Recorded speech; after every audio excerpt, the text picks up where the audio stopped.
Bom dia, queridos, a graça e a paz. Mais uma aula. Antes de nós começarmos, eu gostaria de pedir a você e esclarecer que nós estamos no YouTube, Igreja Metodista no Buritis. A Igreja Metodista aqui em Primavera do Leste, ela tem a central, ela também tem o YouTube dela, né? Igreja Primavera Metodista Central, e nós também no Buritis, né, que somos a congregação do Buritis, nós temos lá no YouTube Igreja Metodista no Buritis. E aí eu quero pedir a você que você se inscreva lá no canal, dê um like, compartilhe. Todas as aulas anteriores já estão postadas lá. Se você quiser rever, quiser acessar, e as aulas também, a aula de hoje, né, nós vamos postar lá e as seguintes também. Então, quero convidar você a dar uma olhada lá. Se você gostar, você compartilha com a gente precisa lá de inscritos. Que Deus abençoe sua vida, seu coração. Hoje nós vamos começar a falar de algo muito legal, muito interessante também. Tudo em Deus é muito legal, tudo em Deus é muito interessante, mas hoje eu vou falar de algo que às vezes causa uma certa dúvida, né? Até mesmo quem já está numa boa caminhada aí com Deus. É a respeito do papel do Espírito Santo na nossa salvação. Qual é o papel dele, como ele age, qual é a atitude do Espírito Santo, como há um plano de salvação, como que esse plano de salvação acontece na nossa vida. Então nós temos a nossa experiência e nós precisamos confirmar essa experiência diante da palavra de Deus. E aí a gente vai entender um pouco como é que é o atuar do Espírito Santo na nossa salvação. E em todo o processo, né? Esse é um assunto que tem algumas divergências dependendo da denominação, né, da linha teológica que você assumir. Eu vou aqui traçar uma linha teológica que é aquilo que nós concebemos na nossa doutrina, né, que é a ordem de salvação na visão arminiana wesleyana. Então, o que eu vou falar aqui vai haver alguma divergência, eu vou tentar pontuar onde há divergência principal. Eu não vou falar de todas, é óbvio que não tem como, não dá para esgotar, mas é importante a gente saber como esse processo de salvação acontece na nossa vida, como é que Deus vem nos salvar, como é que nós somos salvos. Então, a aula de hoje ela vai falar disso. E para começar, você e eu, nós precisamos entender que existe uma forma de você olhar como Deus está nos salvando, como Deus está nos resgatando. Tem como você olhar numa visão, né, do homem para Deus, como as coisas acontecem. Tem como você olhar numa visão de Deus para o homem. E aí, dependendo da forma como você olha, isso muda um pouco. O que é importante, eu vou falar dos atos, né, das atitudes, e vou falar também de algumas etapas, mas a gente precisa entender que não é matemático, né, não é uma ordem cronológica, mas é uma ordem lógica da qual nós estamos olhando e participando. E qual é a função do Espírito Santo na nossa salvação? Como ele vai agir na nossa salvação, como ele vai trabalhar em nós.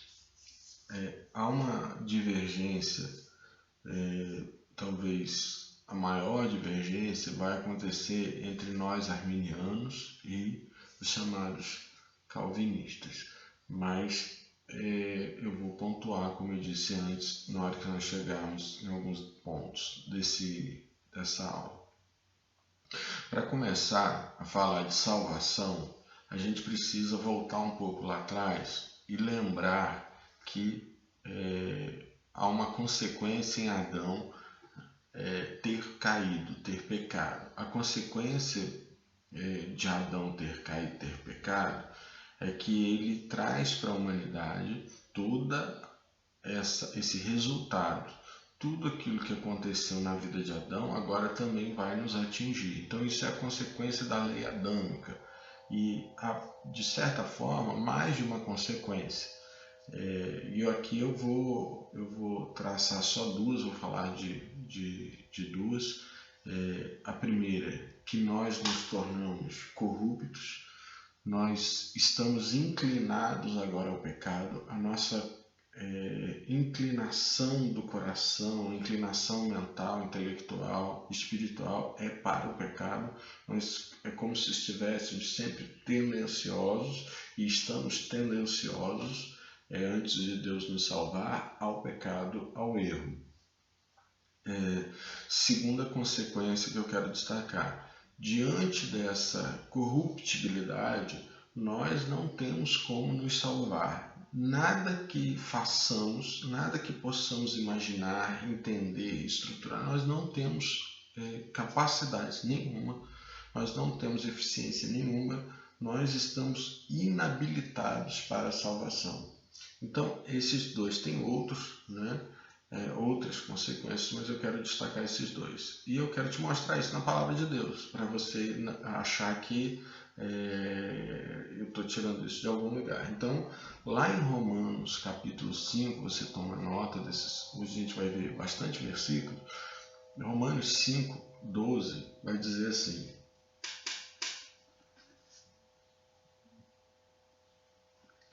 quando Adão pecou, o pecado entrou no mundo e com ele a morte, que se estendeu a todos, porque todos pecaram.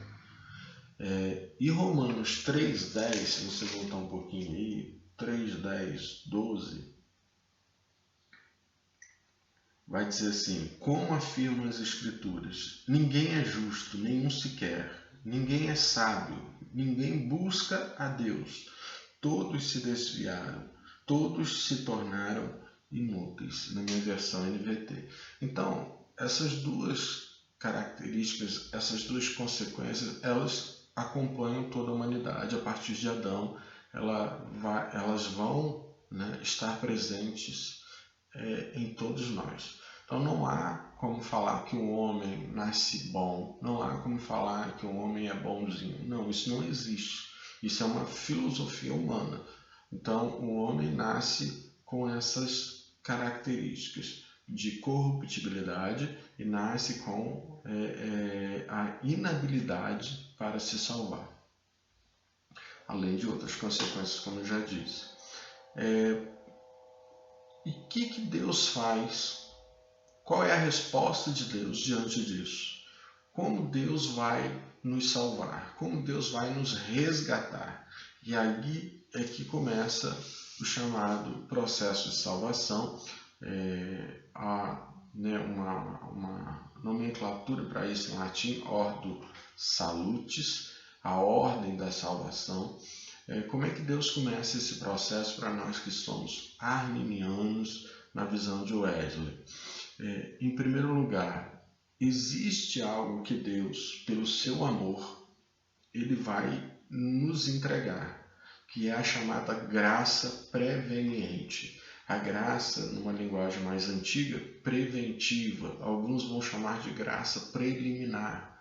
É a graça que vai ser colocada em nós, vai ser disposta em nós por Deus. É um favor imerecido, é um favor de Deus. Deus está mostrando o seu amor quando coloca essa graça em nós.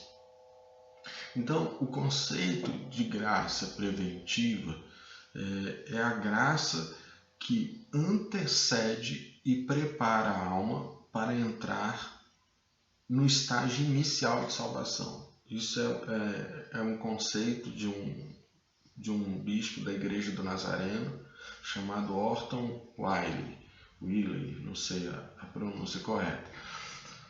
Então, a graça preveniente, Deus resolveu salvar. Por quê? Porque com a consequência de Adão, a gente não tem condição nenhuma, não temos nada que possamos fazer. Em Efésios 2 a palavra diz que nós estamos mortos. em nossos delitos, em nossos pecados. Nós estamos mortos. Essa é a situação do homem. Então Deus olha para nós e vem nos salvar. Então parte dele a salvação. O início, vai partir dele, exclusivamente dele. E aqui é importante isso. A salvação no aspecto da graça preveniente é algo que ninguém pode resistir, é irresistível. A graça preveniente é irresistível. Deus resolveu, ponto e acabou. Ele é soberano. Então ele vem com o seu poder sobre nós, ele vem com essa graça preveniente. A graça preveniente, qual é a função dela? Fazer com que a gente entenda o Evangelho, fazer com que a gente entenda Deus.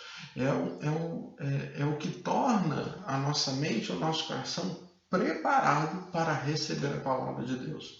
Então, ela vem preventivamente, ela vem preliminarmente. Sem isso, nós não poderíamos entender o Evangelho, sem isso, nós não poderíamos entender Deus, não teria a mínima chance disso.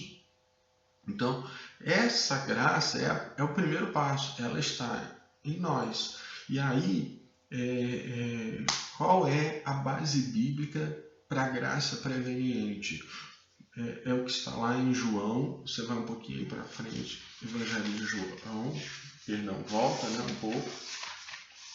Você vai achar Atos dos Apóstolos e João. João capítulo 1, versículo 9. Diz assim a palavra de Deus: aquele que é a verdadeira luz, que ilumina a todos, estava chegando ao mundo. Jesus Cristo.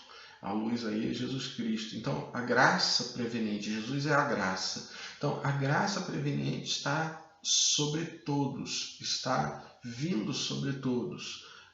Em 1 Timóteo, também vai falar a respeito disso. Se for lá para frente, bem lá para frente. 1 Timóteo, capítulo 2, versículos de 1 a 4. Diz assim: em primeiro lugar, recomendo que sejam feitas petições, orações, intercessões e ações de graça em favor de todos, em favor dos reis e todos que exercem autoridade, para que tenhamos uma vida pacífica e tranquila, caracterizada por devoção e dignidade. Isso é bom e agrada a Deus, nosso Salvador, cujo desejo é que todos sejam salvos e conheçam a verdade. Aqui também tem um aspecto da chamada expiação ilimitada para nós arminianos. Deus deseja salvar todos, Deus veio para todos, Deus prepara o coração de todos. Então, a graça preveniente, ela vai permite que nós entendamos o Evangelho e que nós reconheçamos Deus.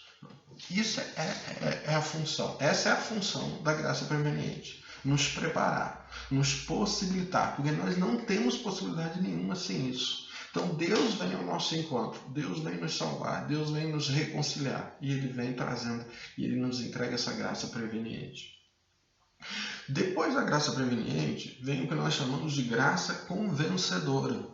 E aqui só uma observação. Alguns teólogos tratam dentro da preveniente, alguns teólogos não separam a graça preveniente da convencedora. Eu preferi tratar diferente porque fica mais claro e até para a gente entender o agir do Espírito Santo fica mais fácil. Então, a graça convencedora, que está em João 16, volta lá no Evangelho de João. João 16, versículo de número 8, vai dizer assim: quando ele vier, convencerá o mundo do pecado, da justiça e do juízo. Quem é esse? O Espírito Santo. Então, olha que interessante. Deus primeiro resolve nos salvar diante da nossa queda, da nossa total condição de corruptibilidade, de inabilidade. Deus vem nos salvar e Ele nos entrega a graça preveniente, Ele nos prepara. Agora eu posso compreender, agora eu posso entender. Veja bem, a graça preveniente, ela não muda o coração, mas para a salvação, mas ela nos possibilita o entendimento. E aí vem o Espírito Santo. O Espírito Santo, ele vai nos convencer, porque agora nós temos possibilidade de ser convencido. Agora nós estamos com alguma condição de reconhecer, né, Deus, de reconhecer o Evangelho. E qual é o papel? Né? Qual é a função do Espírito Santo? Nos convencer. Então, por isso, graça convencedora. Ele está nos convencendo. Convencendo do quê? O Espírito Santo vai trabalhar em mim, vai trabalhar em você e vai mostrar a realidade. Porque antes da graça preveniente, eu não tenho como olhar para mim mesmo e falar, eu preciso de Deus. Eu não tenho como fazer isso. Eu acho que eu estou muito bem, eu acho que às vezes Deus nem existe, eu acho que isso tudo é um acaso, isso tudo é uma evolução. Então, e mesmo às vezes achando que há um ser superior, eu simplesmente falo, olha, eu sou bom, eu pratico isso. Eu não me reconheço verdadeiramente como um homem caído. Então, o Espírito Santo vai trabalhar na minha salvação, dizendo quem eu sou sem Deus, quem eu sou sem Cristo, como é o meu estado hoje, como é a minha condição, um homem caído. Então, o Espírito Santo, ele vai nos convencer do pecado. Se você vai vendo aí no versículo 9, ele vai dizer assim, do pecado porque o mundo se recusou a crer em mim. O mundo está recusando constantemente crer em Deus. Então vem a graça preveniente em primeiro lugar, prepara o campo. Vem o Espírito Santo agora e vem nos convencer do pecado, do juízo, da justiça. Então, lá em 2 Coríntios, capítulo 4, versículo 3 e 4, é um texto interessante, a gente precisa dar uma olhada, até para a gente entender, né, algumas coisas, por que as passagens estão aí, não são colocadas. 2 Coríntios, capítulo 4, versículo 3. Diz assim, se as boas novas que são o Evangelho, né, que anunciamos, estão encobertas atrás de um véu, é apenas para aqueles que estão perecendo. O Deus deste mundo cegou a mente dos que não creem, para que não consigam ver a luz das boas novas, não entendendo esta mensagem a respeito da glória de Cristo e da imagem de Deus. Então, veja bem, aqui é a confirmação. Quem não recebe a graça preveniente não consegue se enxergar. Não consegue enxergar a necessidade de Deus na vida. Não consegue. Ele acha que ele está bem, ele acha que está bom assim do jeito que está. Então, a graça convencedora, o Espírito Santo vem para justamente, né, nos convencer de quem somos e da necessidade de estarmos em Deus e transformar a nossa vida. Agora, aqui, para nós, arminianos, wesleyanos, nós entendemos que existe junto com o agir de Deus, já na graça convencedora, há um agir também no homem. Então há um procedimento de cooperação, diz os teólogos. Né? Se lá na preveniente, na preventiva, na preliminar, Deus atua exclusivamente, não tem como você resistir, ele vindo com essa graça preveniente. Aqui na convencedora, os teólogos dizem assim, olha, há possibilidade, a partir da convencedora, de uma cooperação do homem. Então, qual é a cooperação do homem em primeiro lugar? O homem recebeu a preventiva, recebeu a preveniente, o Espírito Santo vem trabalhar, mostra quem ele é, e agora ele responde através de um arrependimento. Então, quando o homem responde, ele começa a cooperar com Deus na graça convencedora. Agora, ele também pode se recusar. Ele pode ter recebido a preveniente e ele agora na convencedora ele pode resistir. Então, a graça convencedora é resistível. Ela pode ser resistida pelo coração humano. Pergunta, por que alguns recusam e outros aceitam? A gente precisa ser bem sincero, é um mistério de Deus, nós não sabemos. nós não queremos cometer o erro, com todo respeito, que os calvinistas acabam cometendo, de achar que podem entender o coração de Deus na sua profundidade, né? E aí eles traçam uma linha de eleição, né? De que alguns foram eleitos para a salvação, dependendo da linha que você toma aí, de que outros foram eleitos para a condenação. Nós não cremos nisso. Então, nós preferimos responder: nós não sabemos. Né? Nós entendemos que a Bíblia traça essa forma de atuação de Deus através de Cristo, de Deus Pai e do Espírito Santo, e nós não sabemos porque alguns recusam, mas aqui há a possibilidade do homem recusar, né? O Espírito Santo ele vem para convencer, mas você pode não ser convencido no sentido de recusa, não de que falta poder no Espírito de Deus. E aí a gente, por exemplo, tem passagem bíblica, né? Gênesis, por exemplo, capítulo 4, versículo 6 e versículo 7, se a gente falar, né, no primeiro livro da Bíblia, Gênesis 4, versículos 6 e 7. Caim e Abel, né? Por que você está tão furioso? O Senhor perguntou a Caim. Por que está tão transtornado? Se você fizer o que é certo, será aceito. Mas se não o fizer, tome cuidado. O pecado está à porta, à sua espera, e deseja controlá-lo, mas é você quem deve dominá-lo. Então, aqui, por exemplo, é uma passagem onde a gente coloca essa forma de pensar, de entendimento. A graça convencedora ela pode ser resistível. Ela pode ser resistida pelo coração humano. Agora, você também tem um passo de arrependimento. Então, a partir do momento que o Espírito Santo te convence, né, que você olha para si como se você estivesse olhando para um espelho e vê como você está fora de Deus, você se arrepende. Ou seja, você tem uma metanoia, você tem uma transformação. No Novo Testamento, né, arrependimento está ligado à ideia de metanoia, de mudança de mente. Em algumas passagens também a palavra arrependimento, ela na verdade significa fé. Então aqui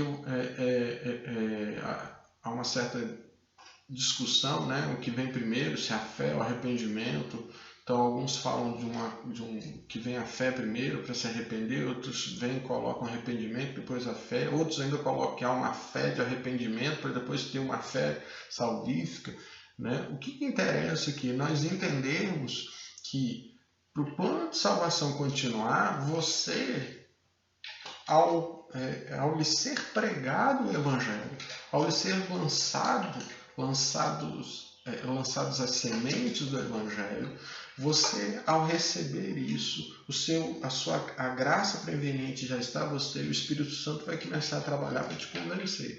E uma vez que você responda isso com arrependimento, ou seja, você vê quem você é, você vê quem Deus é, você confessa que realmente está nesse estado, né, e você a partir de então começa a tomar atitudes de frutos de arrependimento. Você então sai da graça convencedora, né? E aí você entra numa outra graça, a chamada graça justificadora, a graça que vai nos justificar, que está lá em Romanos 3:24. Se nós formos lá, né, em Romanos, voltamos lá, né? Romanos 3:24. Vai dizer assim,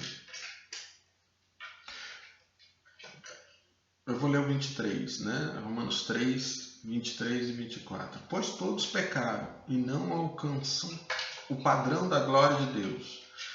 Mas Ele, em sua graça, nos declara justos por meio de Cristo Jesus, que nos resgatou do castigo por nossos pecados.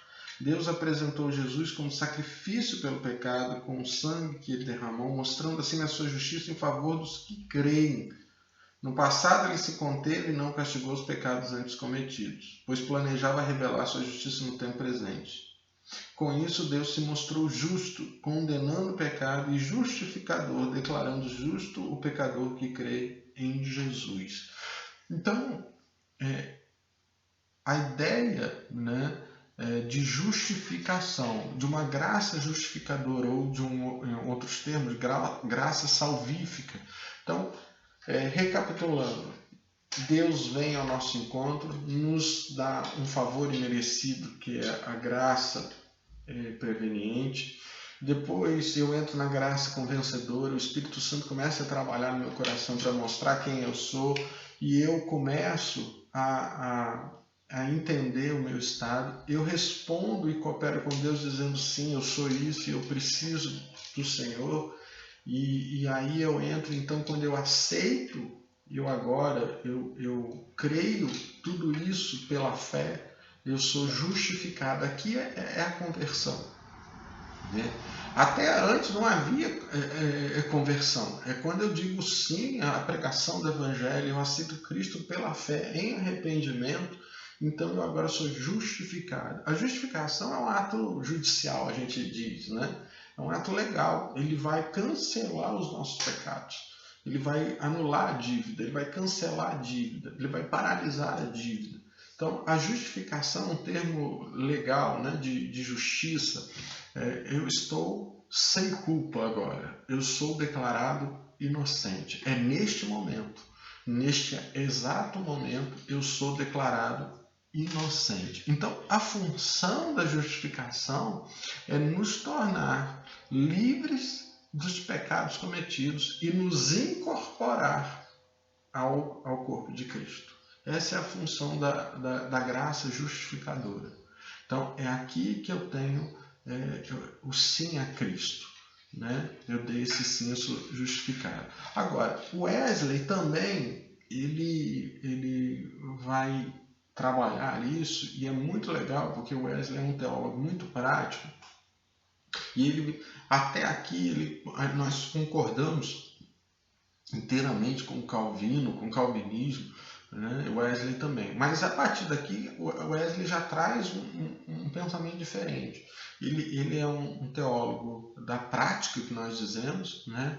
E ele está preocupado com isso. Então ele vai dizer assim: olha, além de nós sermos justificados, né, dos nossos pecados estarem cancelados, a dívida foi paga, aqui também começa a regeneração do homem e o início de santificação.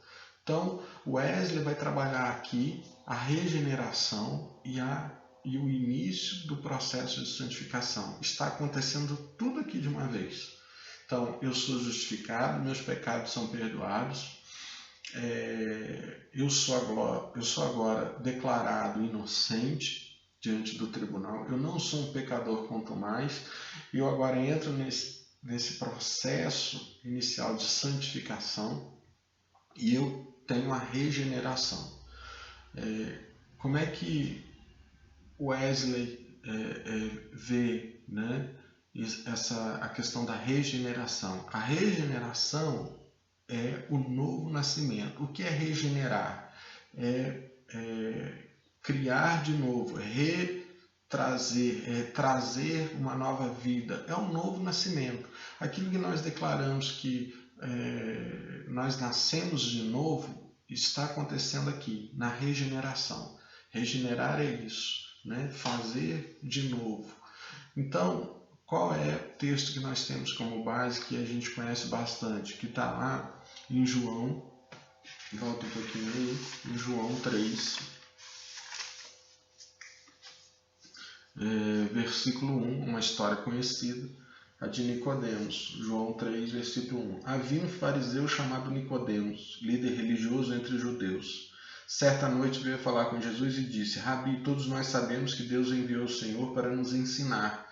Seus sinais são prova de que Deus está com o Senhor. Jesus respondeu: Eu lhe digo a verdade, quem não nascer de novo não verá o reino de Deus. Como pode um homem velho nascer de novo? Perguntou Nicodemos. Acaso ele pode voltar ao ventre da mãe e nascer uma segunda vez? Jesus respondeu: Eu lhe digo a verdade. Ninguém pode entrar no reino de Deus sem nascer da água e do Espírito. Os seres humanos podem gerar apenas vida humana, mas o Espírito dá à luz a vida espiritual. Portanto, não se surpreenda quando eu digo é necessário nascer de novo. O vento sopra onde quer, assim como você ouve o vento, mas não é capaz de dizer de onde ele vem, nem para onde vai, também é incapaz de explicar como as pessoas nascem do Espírito. Então, aqui a regeneração. Você e eu nascemos de novo quando aceitamos Cristo. Você e eu temos os nossos pecados perdoados quando aceitamos Cristo. Nos convertemos. Então, e iniciamos o processo de santificação. Então, a regeneração, na visão de Wesley, ela é um favor. Por quê? Porque aqui há um atuar de Deus exclusivo. Não tem como a gente participar disso aqui. Deus nos justifica e nos regenera. A regeneração nos faz nascer de novo. Regeneração é sinal de novo nascimento. Agora, Wesley também entende que a regeneração é um poder. É um poder para que nós não sejamos pecadores quanto mais. Ou seja, esse poder regenerativo em nós agora permite que a gente abandone os pecados. Que o pecado na nossa vida seja um acidente. Então, a regeneração vai fazer isso comigo e com você. Então, é muito importante a gente entender essa visão de Wesley. É muito importante, porque a regeneração ela vem com a justificação.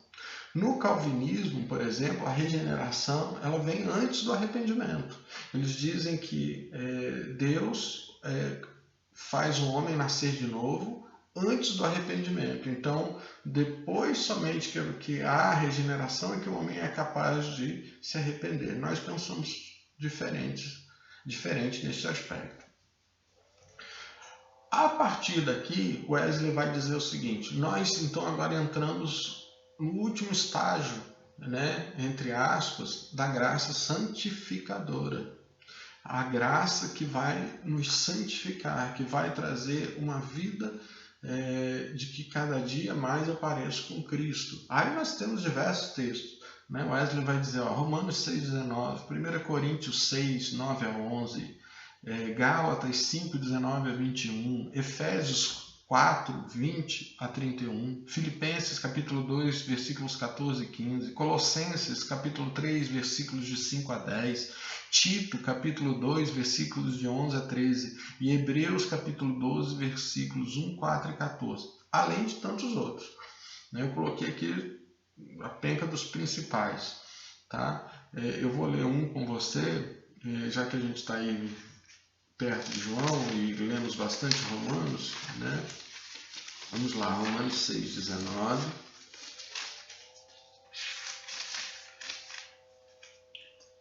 Vai dizer assim: uso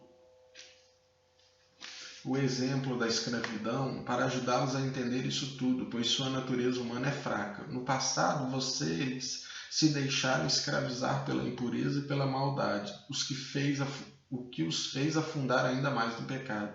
Agora devem se entregar como escravos à vida de justiça, para que se tornem santos. Então, Paulo está dizendo aí, olha, no passado, antes de sermos justificados, a nossa vida era tranquila com relação ao pecado. A gente nem percebia, a gente não sabia, não conhecia e achava muitas vezes normal. E quando tinha alguma coisa moral, a gente não se sentia muito condenado, não se sentia condenado. Então, quando nós entramos no processo de santificação, nós agora estamos aptos, segundo Wesley, a caminharmos nessa terra vencendo tudo aquilo que é contrário à palavra de Deus. Então, esse poder regenerador, esse poder regenerativo vem pela justificação. Agora, eu quero te trazer a seguinte questão. Duas observações. Primeira observação. Wesley, ele olhava esse processo de santificação de uma forma total, sem separação. Então, iniciou a santificação ocorre até o final da vida. Porque depois, mais para frente, vai haver um chamado movimento de santidade que vai falar de uma primeira e uma segunda bênção, que a primeira bênção seria aqui na justificação e a segunda bênção seria só depois. E isso trouxe muito problema, muitas críticas. Então, Wesley não concorda com isso, Wesley nunca pregou sobre isso. Segunda coisa, e é aí que muitos criticam, às vezes sem entender a fundo a questão. Wesley, ele falava de perfeição, ele usava a palavra perfeição.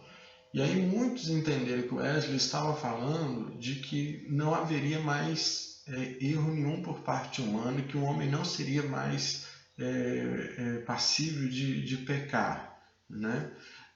O que nós entendemos hoje? Que quando Wesley está falando de perfeição, ele está falando, na verdade, de uma questão de maturidade. A perfeição tem a ver com maturidade. Quando nós chegamos à maturidade, nós caminhamos num estado de perfeição aqui na Terra. Nós ainda caímos, temos pecados acidentais na nossa vida, mas já alcançamos a maturidade. E a maturidade faz com que a gente caminhe para o alvo final. O alvo final, que é a glorificação, conforme Wesley nos ensina. E que também está na palavra de Deus.